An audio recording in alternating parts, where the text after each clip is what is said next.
The first alcoholic beverage made from fermented rice was created over 5,000 years ago in China.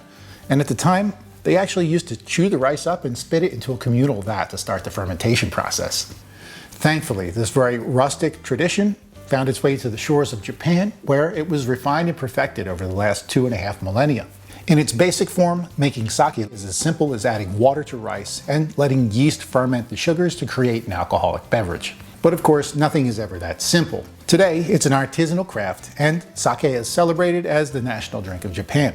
Of course, all sake starts with rice. There are over 120 regional strains in use today, and each one has a slightly different character. Each prefecture and every producer has their preferred strain. Much like grape wine, sake is traditionally produced in the winter after the fall harvest, and the cooler temperatures allow for a slow, cool ferment that brings out all the fruitiness in the rice. The rice is polished to remove the outer husk and expose the starches to fermentation. And most modern sake is categorized by its RPR, which is the rice polishing ratio.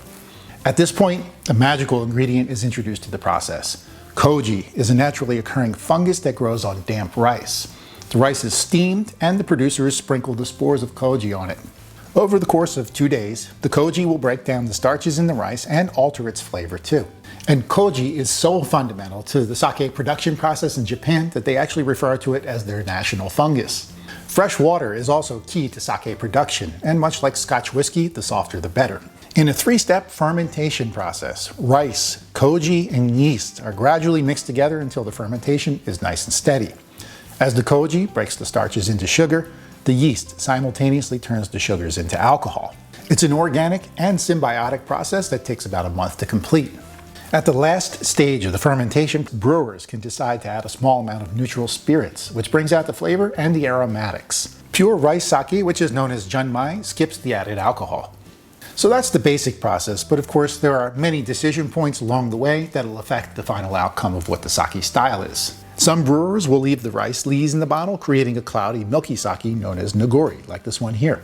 Sake can be sparkling and even flavored with fruit, too. So, as you can see, the craft of making sake is simple in principle, but not in practice. The amount of history and experience that go into this glass is worthy of much respect. And knowing all that makes it taste even better. So thanks for joining me to learn about sake today, and be sure to check out the other videos in this series as well. And if you like these quick sips videos, all about wine, spirits, and food pairings too, be sure to join the WTSO YouTube channel.